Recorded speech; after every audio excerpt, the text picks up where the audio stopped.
여러분 기도해 주셔서 동아시아 신학교 우리 학생들하고 아주 좋은 시간 보내고 있습니다.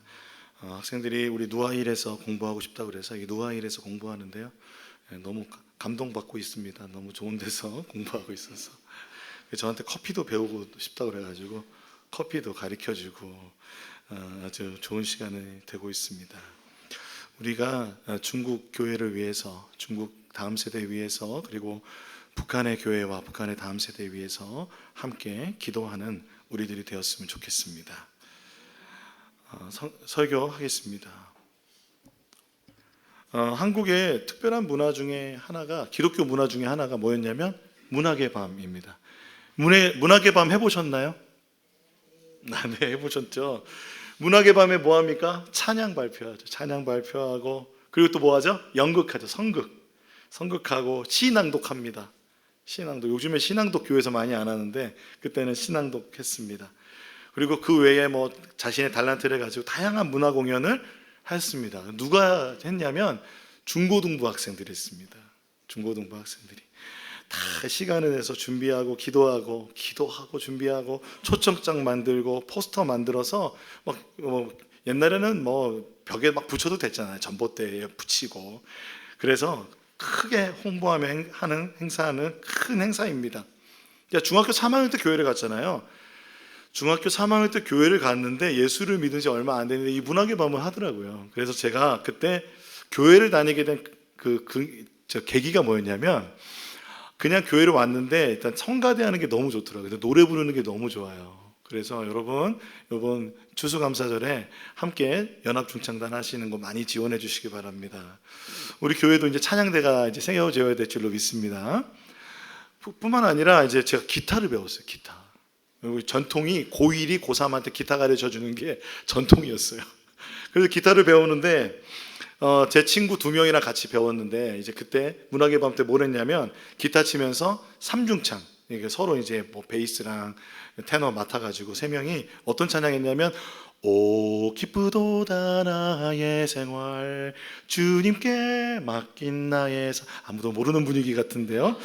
이 노래 너무 좋은 찬양이죠. 이 노래를 이렇게 같이 아름답게 맞춰 노래했습니다. 그렇게 이제 문학의 밤을 하다가, 문학의 밤을 매년 하는데 제가 고등학교 2학년이 됐을 때 제가 연극을 하게 됐습니다. 여러분, 제가 연극을 했습니다. 네. 여러분이라면 너무 조용한데요. 여러분이라면 어떤 역할을 맡고 싶으십니까? 예수님 역할 맡고 싶지 않으시겠습니까? 주인공 해야죠, 주인공. 그래서 저도 예수님 역할 하고 싶었습니다. 제가 예수님 역할 했겠죠? 아니요, 못했습니다. 저는 무슨 역할을 맡았냐면 베드로 역할을 맡았습니다. 제가 맡은 역할이 베드로였는데, 이 성가대 가운을 입고, 성가대 가운이 유대인 옷하고 비슷하잖아요. 그 유대인 옷처럼 이렇게 해서 허리띠 딱 메고 베드로 역할을 맡았습니다. 그래서 베드로가 나오면 꼭 빠지지 않는 2가지 장면이 있죠. 하나는 겟세마네에서 기도하는 것과, 하나는 아시죠? 3번 부인하는 장면. 그건 이제 연기했던 기억이 요즘 설교 준비하는데 생각나더라고요. 그래서 그 겟세마네 겟세마네에서 예수님께서 아버지여 막 그 기도하시는데, 그때 이제 제가 옆에서 꾸벅꾸벅 조는 거예요. 꾸벅꾸벅 졸다가 확 잠드는 거예요. 그래서 완전 확 자빠지면서 누웠어야 됐어요. 이렇게 졸다가 확 자빠지면서 누워서 잠이 드는 거였어요. 그때 막 이게 성가대 가운으로 입었잖아요. 성가대 가운이 벗겨지면서 제 하얀 다리가 딱 드러나면서 사람들이 막 깔깔깔깔 웃었던 기억이 납니다. 여러분 별로 웃지 않으시네요. 더불어서 이제 기억나는 장면이 3명의 그 소녀가, 이게 제 동생 그 친구들이었어요. 내 동생 친구 나이들이 친구가 3명이서 세 소녀의 역할을 하고, 그러면 저는 이제 거기에 앉아 있는 거예요. 이렇게 앉아서 이렇게 그 베드로처럼 앉아 있으면 예수님 제자 같은데, 그러면 아니요. 예수님 제자 같은데, 본 것 같은데 아니야. 그러면 마지막에는 저주하면서 아니라니까 그러면서 예수님을 부인하는 장면이었습니다. 그때 이제 소리로 꼭이요 그러면서 이제 끝나는 그런 선곡이었습니다. 그러면서 이제 예수님의 생애를 다루는 선곡이었는데, 이렇게 베드로의 이야기는 참 연극으로 만들기에도 참 좋습니다. 그런데 여러분, 베드로가 우리가 지금 성경 말씀에서 교회 하면 베드로, 그렇죠? 말씀 가운데 예수님의 수제자 하면 베드로인데 베드로가 어떤 사람이었을까요? 베드로는 어떤 출신이었을까요? 한번 살펴보고 싶어요. 우리가 이 베드로는요, 우리가 이 말씀 알잖아요. 높은 뜻 교회이기 때문에 주는 그리스도시요 살아계신 하나님의 아들이십니다. 개역개정의 고백이죠. 세번역에는요, 마태복음 16장 16절에 시몬 베드로가 대답하였다. 선생님은 살아계신 하나님의 아들 그리스도이십니다라는 놀라운 고백을 합니다. 그래서 예수님께서요, 이렇게 말씀하세요. 그 고백을 듣고, 와, 너 이 고백은 주님이 하게 하셨다. 그러면서 18절에 나도 너에게 말한다. 너는 베드로다. 나는 이 반석 위에다가 내 교회를 세우겠다. 이 죽음의 문들이 그것을 이기지 못할 것이다. 놀라운 이 고백을 듣고 베드로는 정말 성령의 임재하시는 사도행전 2장의 교회의 반석과 같은 사람이 됩니다. 실제로 베드로가 순교한 그 언덕에 지어진 성당이 성 베드로 성당입니다. 지금 바티칸 시티에 있는 성당이 성 베드로 성당인데 거기에 뭐라고 써 있냐면 사도들의 1인자, 그러니까 수제자라는 거죠. 수제자 베드로를 기념해서라는 문구가 새겨져 있다고 합니다.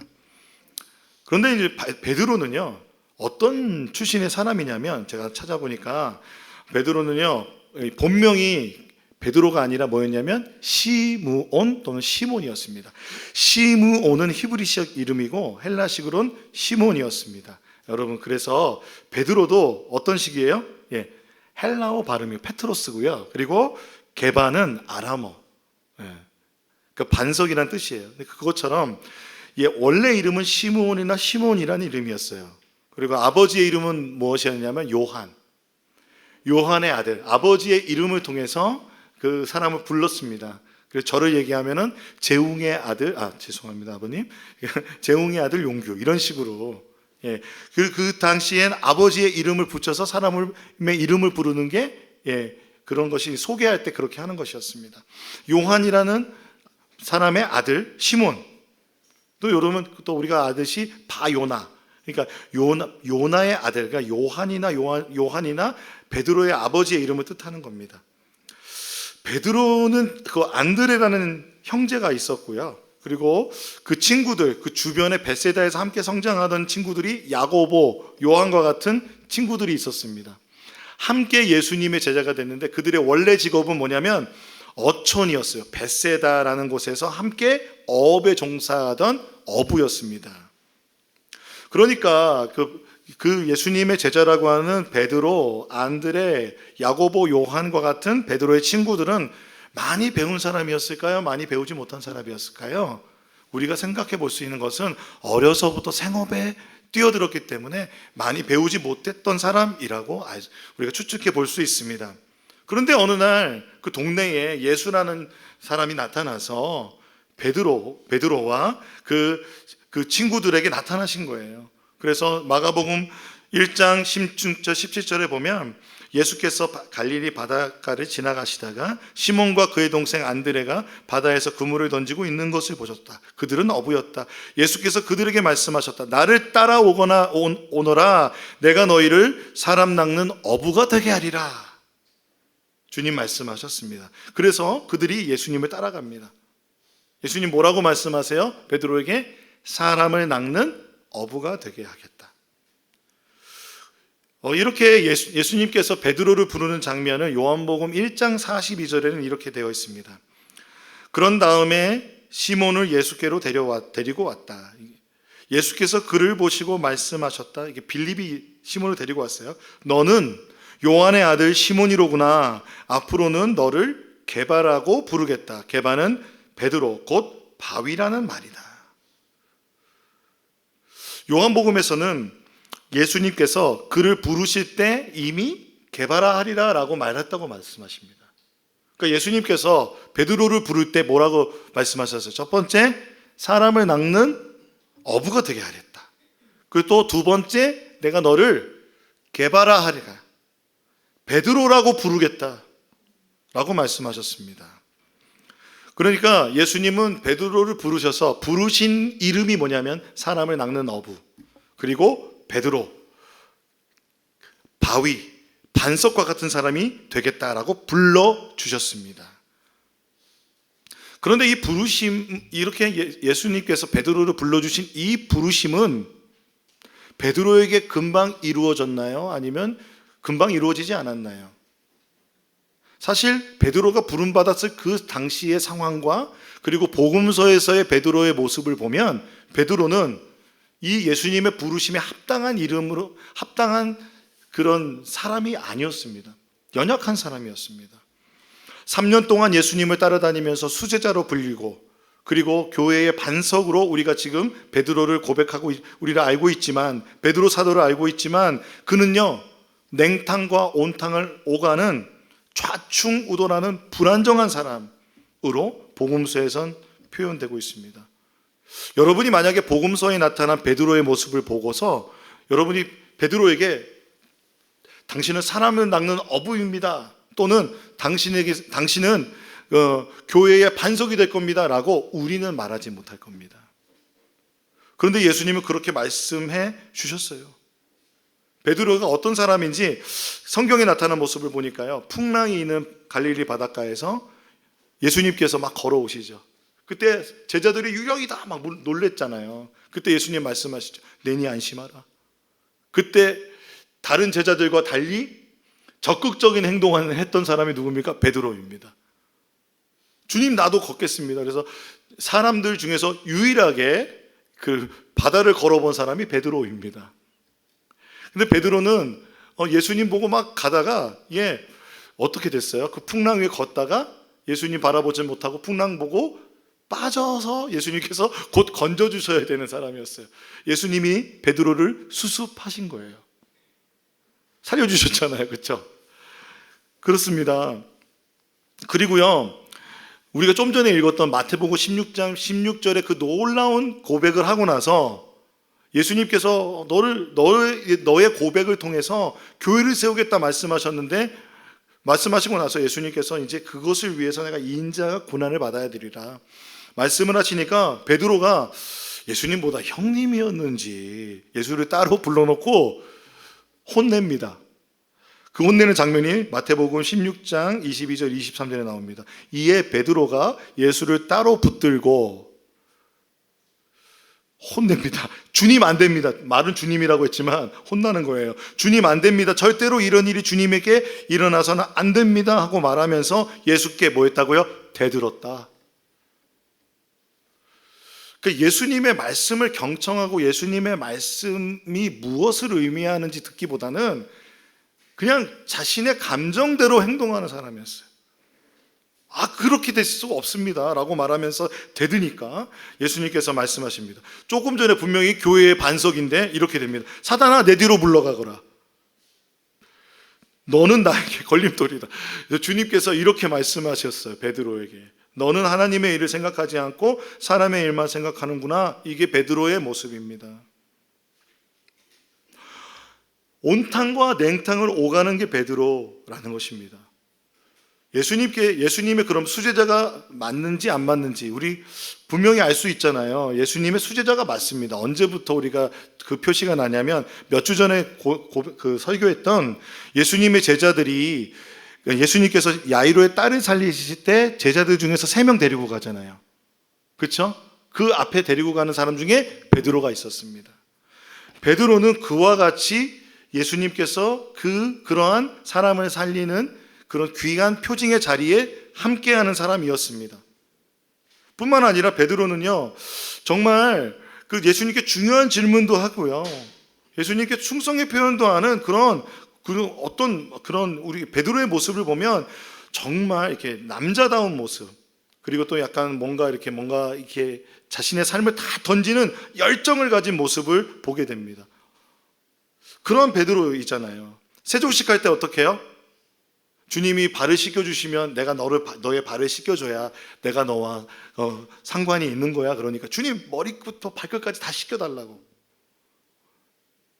오버합니다. 손과 머리도 씻어달라고 하고요. 그리고 마지막 만찬을 나누시고 나서 올리브산으로, 감람산으로 올라가셔서 예수님께서 말씀하십니다. 이제 너희가 나를 버릴 것이다. 그러니까 베드로가 이렇게 해요. 비록 모든 사람이 다 주님을 버릴지라도 나는 절대로 버리지 않겠습니다. 이 말은 뭐예요? 주님, 여기 얘네들 다 버려도 난 안 버려요. 제자들이 황당했겠죠. 베드로 왜 이렇게 오바야? 주님, 얘네들 다 버리고 모든 사람이 버려도 나는 주님 버리지 않습니다 라고 말합니다. 근데 주님이 뭐라고 말씀하세요? 내가 오늘 밤 닭이 울기 전에 3번 나를 부인하리라. 베드로가 이 말이 무슨 말인지 몰랐어요. 그것에 닥치기 전까지. 그렇게 자신만만한 베드로는 정말 예수님에 대해서, 예수님의 순환과 고난과 예수님의 나라에 대해서 고민하는 사람이었는가? 아니요. 여러분, 겟세마네 동산에서 주님이 막 땀이 피가 되듯이 열심히 기도하면서 그 겟세마네 동산에서 할 수 있거든 이 잔을 옮겨달라고 주님께서 3번이나 기도하시는데 옆에서 뭐하고 있어요? 졸았어요. 졸 뿐만 아니라 깊이 잠이 들었어요. 베드로가 그런 사람입니다. 그러다가 가룟 유다가 와서 예수님께 입맞추고 그것을 신호로 여러분 예수님을 잡으려는 사람들이 막 몰려오잖아요. 그 병사들이 몰려왔을 때 베드로가요, 금방 한 행동은 무엇이냐면 칼을 들어서 대제사장의 종 말고의 귀를 잘라버리는 거였습니다. 그러자 예수님께서 이것도 수습하십니다. 귀를 붙여주셔서 다시 붙여주셔서 낫게 하신 다음에 칼로 흥하면 칼로 망한다고. 베드로, 흥분하지 마. 그래서 예수님께서 잡혀가셨습니다.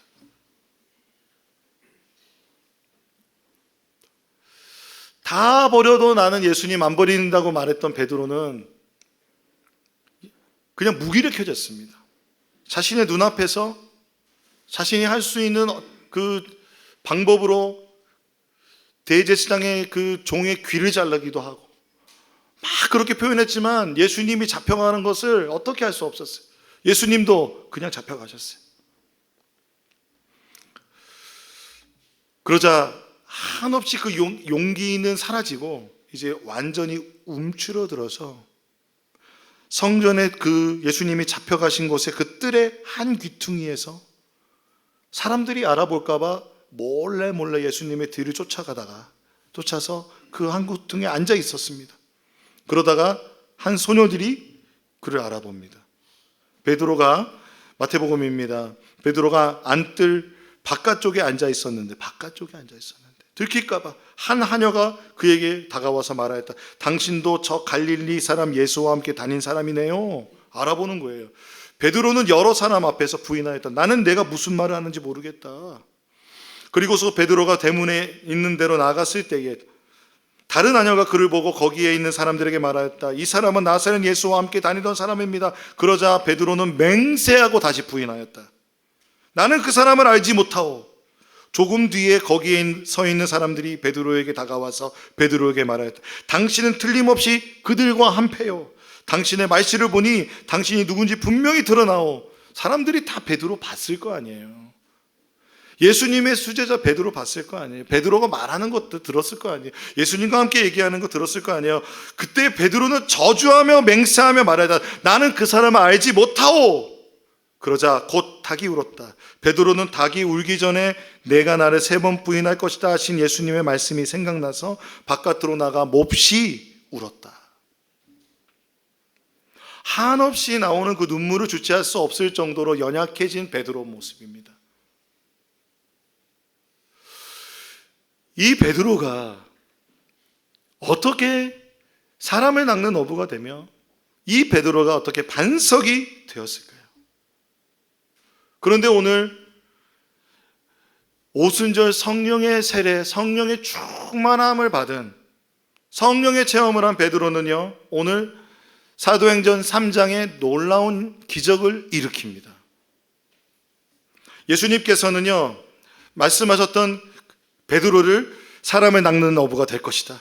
그리고 너는 베드로라라고 주님께서 분명하게 말씀해 주셨습니다. 그렇다면은 우리가 생각할 때 복음서에서의 베드로의 모습을 보면 그것이 이루어지지 않겠지만 예수님은 오히려 그에게 미래에 이루어질 그의 모습, 사람을 낚는 어부가 될 것이고, 그리고 베드로 반석이 될 것을 예수님께서 선포하여 주셨다는 것입니다.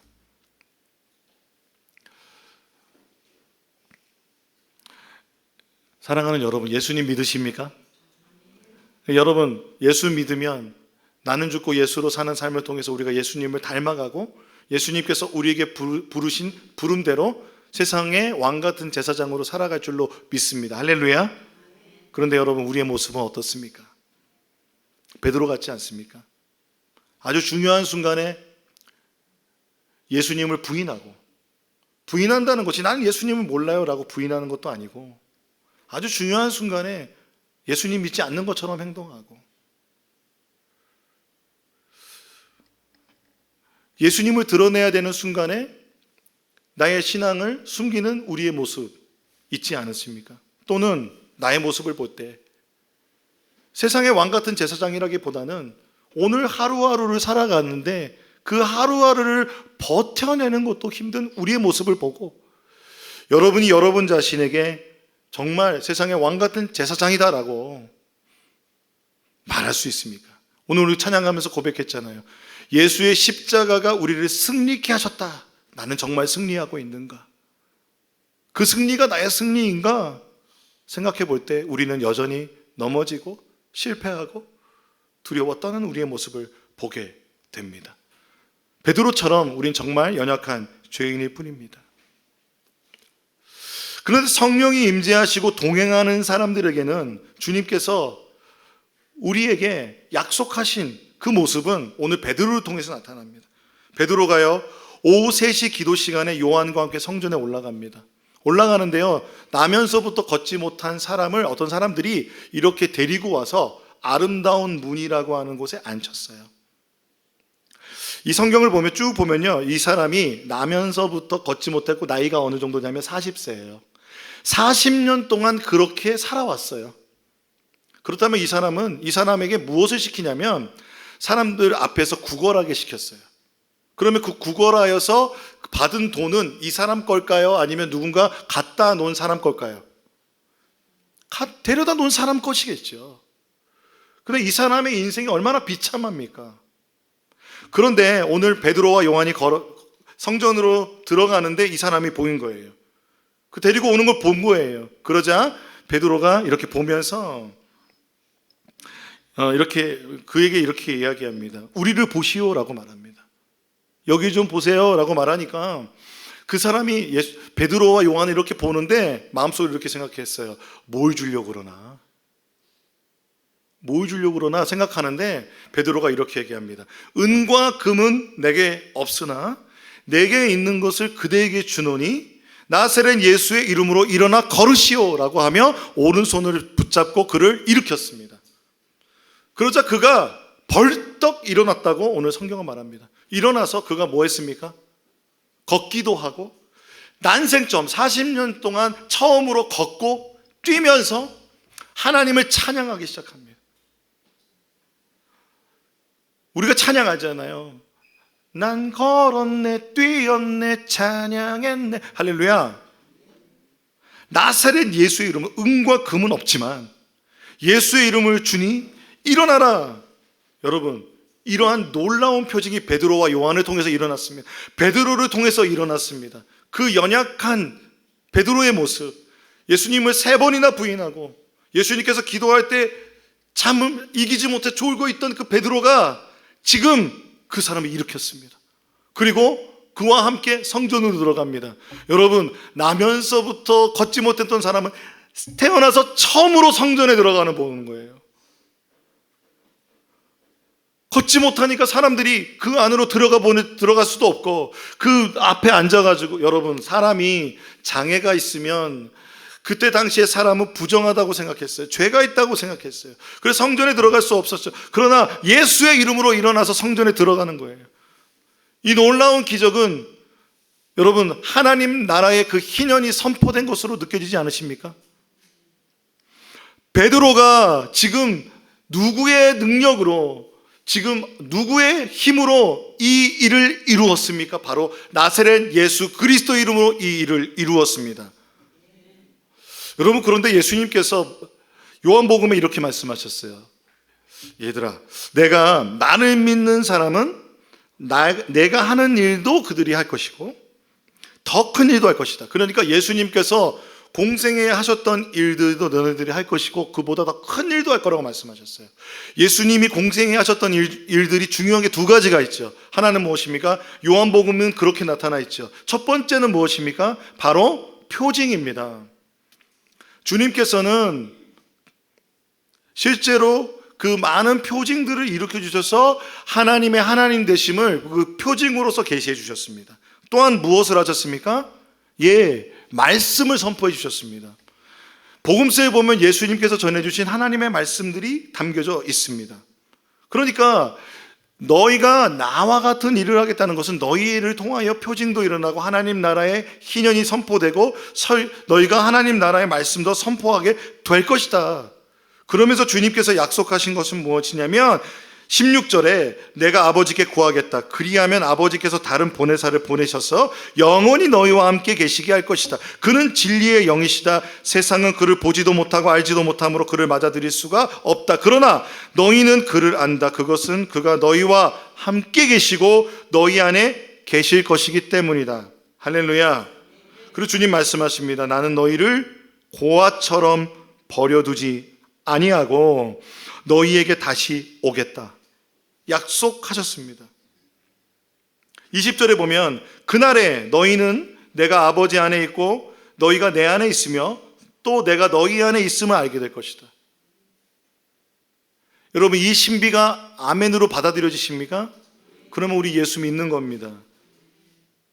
내 계명을 받아서 지키는 사람은 나를 사랑하는 사람이요 나를 사랑하는 사람은 내 아버지의 사랑을 받을 것이다.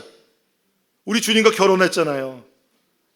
우린 주님의 자녀로서 신부로서 그 사랑 받고 나도 그 사람을 사랑하여 그에게 나를 드러낼 것이다. 주님 약속하셨습니다. 이 약속이 오순절 성령이 임하심으로 성령의 불이 임한 베드로에게 그 약속이 이루어진 줄로 믿습니다. 그러므로 오늘 예수님께서 이 땅에서 행하셨던 놀라운 일을 베드로와 요한이 일으킨 겁니다. 나면서부터 걷지 못한 사람을 일으키는 기적이 일어난 것입니다. 즉, 이 사건이 왜 중요하냐면 예수님이 행하셨던 일을 예수님의 제자인 베드로가 그대로 행한 놀라운 일인 것입니다. 그러므로 예수님께서 약속하셨던 요한복음의 약속이 이루어진 것을 믿습니다. 그러한 표징으로 확증된 것입니다. 여러분 믿으십니까? 하나님 나라의 놀라운 일을 베드로가 행하였습니다. 뿐만 아닙니다. 베드로는요, 놀라운 설교자가 되었습니다. 탁월한 설교자가 되었습니다. 성령의 내주하심으로 베드로가 제일 먼저 했던 것은 무엇이었냐면요, 하나님의 말씀을 전하는 것이었습니다. 사도행전 2장의 그 말씀을 듣고 사도행전 2장 41절에 보니까 그 말씀을 받아들인 사람이 세례를 받았어요. 예수를 믿겠다고 세례를 받았어요. 그 신도의 수가 약 3,000명이나 늘어났다고 말합니다. 3,000명이요. 그럼 무엇입니까? 예루살렘 교회가 탄생한 것입니다. 예루살렘 교회가 탄생했습니다. 성령이 임하시자 예수님께서 말씀하셨던 사람을 낚는 어부가 되리라. 너의 이름을 베드로라 하리라. 너의 그 고백 위에 나의 교회를 세우리라. 어둠의 권세가 이기지 못할 것이다. 주님께서 이 말씀을 성령의 임하심으로 베드로를 통해서 이루어 주셨습니다. 약속을 이루어 주셨습니다. 나면서부터 걷지 못하던 사람을 일으킨 표징 이후로 베드로는 그 사람들에게 설교하였습니다. 사람들이 궁금해할 거 아니에요. 솔로몬 행각이라는 곳이 있었습니다.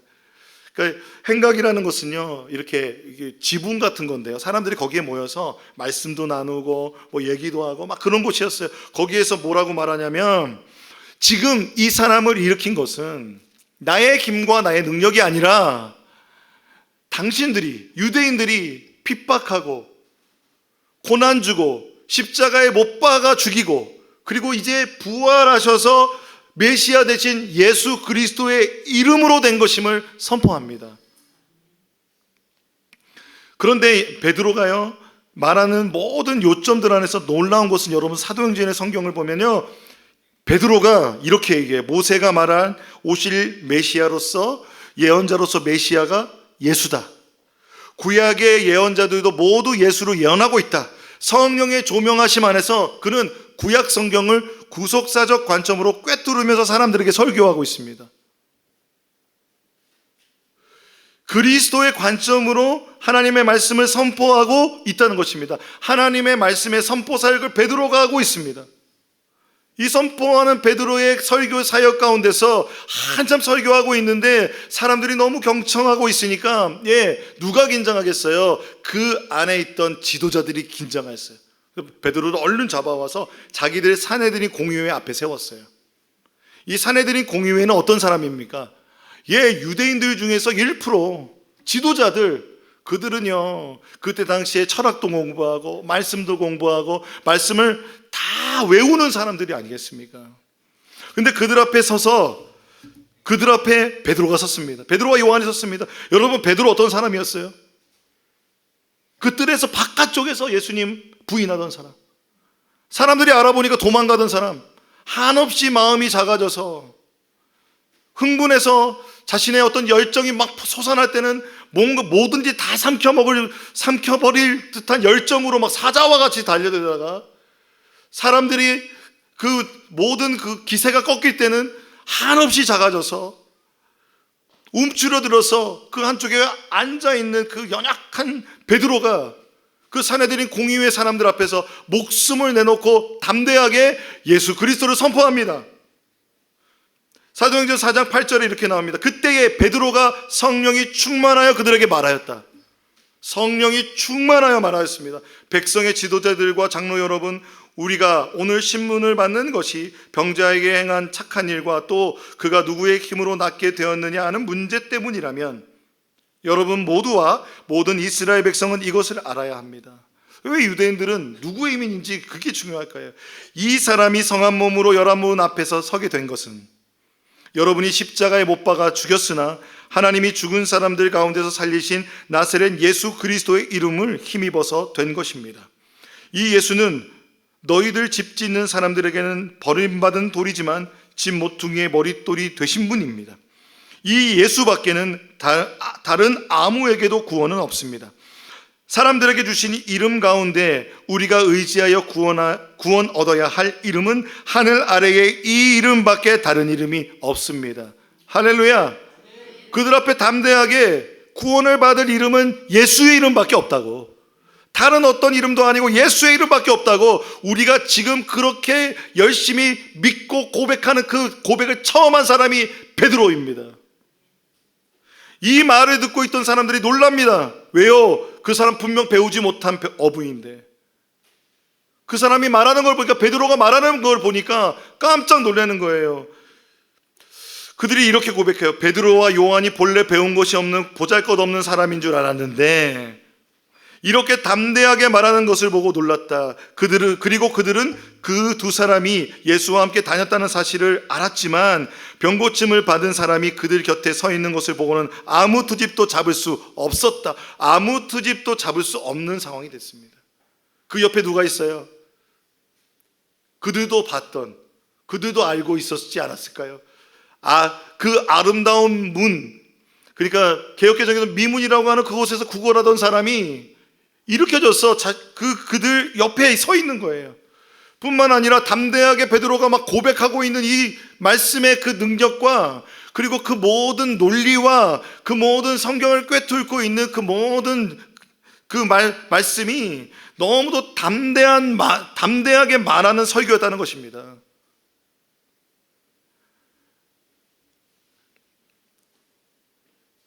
유대인의 1% 되는 사내들인 공의회가 인정할 정도로 베드로는 담대하게 말하였고, 성령께서 말하게 하시는 그 지혜로, 그 논리로 그들에게 말하였습니다. 사랑하는 성도 여러분, 우리가 하나님의 말씀을 듣고 하나님의 말씀을 대할 때는 성령 안에서, 성령께서 조명해 주시는 것 안에서 주님께 들어야 될 줄로 믿습니다. 그래서 모든 성경을 꿰뚫으며 또한 그 모든 말씀이 하나님의 말씀으로 선포됐을 때 그들은 베드로와 요한을 풀어줄 수밖에 없었습니다. 베드로와 요한을 풀어주자 교회는 힘을 얻기 시작합니다. 베드로와 요한이 어떻게 될 거라고 생각했을까요? 예수님처럼 순교할 수도 있다고 생각하지 않았을까요? 충분히 그렇게 생각할 수 있었을 거예요. 근데 베드로와 요한이 풀려났어요. 그들이 모여서 하나님께 찬양하고 기도합니다. 그게 사도행전 4장 후반부에 나오는데요. 그들의 모든 기도를 마치고 났을 때 하나님의 놀라운 임재로 말미암아 그들이 있던 곳이 흔들렸습니다. 그들이 모여서 기도하는 곳이 흔들릴 정도로 하나님의 임재가 강력하게 임하셨습니다.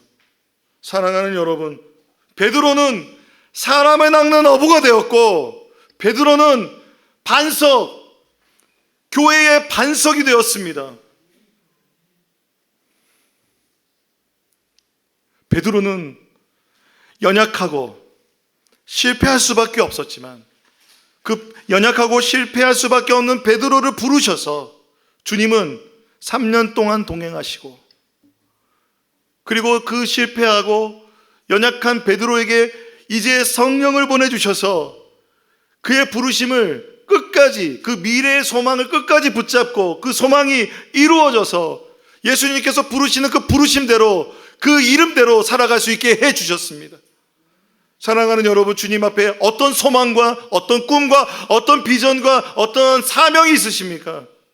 그 사명을 이루는 힘은 우리의 힘이 아니라 주님과의 동행하는 힘인 줄로 믿습니다.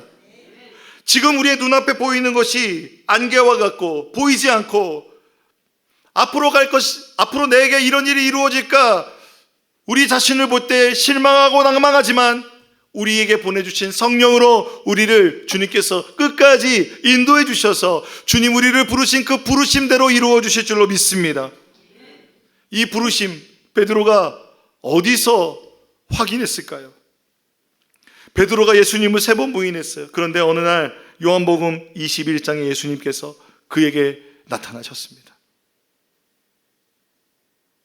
낭망하여 예수님 3번 부인하고 낭망하여 고향으로 가서 어부가 되어 다시 물고기를 낚지만 내가 물고기를 낚는지 물고기가 나를 낚는 건지 밤새도록 해도 건져지지 않을 때 저쪽에서 예수님 부르십니다.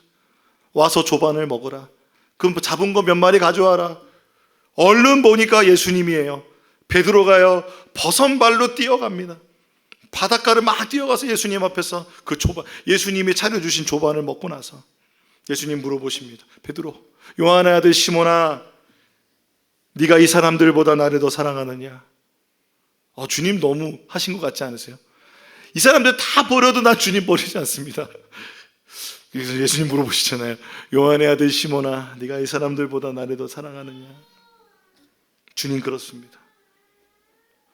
이렇게 3번 물어보세요. 3번의 부인을 했던 그 베드로에게 예수님은 3번의 사랑의 고백을 할 기회를 주셨습니다. 그리고 주님께서 말씀하십니다. 내가 진정으로 너에게 말한다.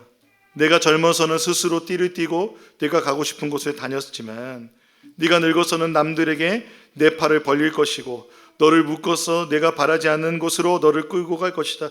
예수께서 이렇게 말씀하신 것은 베드로가 어떤 죽음으로 하나님께 영광을 돌릴 것인가를 암시한 것이다. 예수께서 이 말씀을 하시고 나서 베드로에게 나를 따라라 하고 말씀하셨다.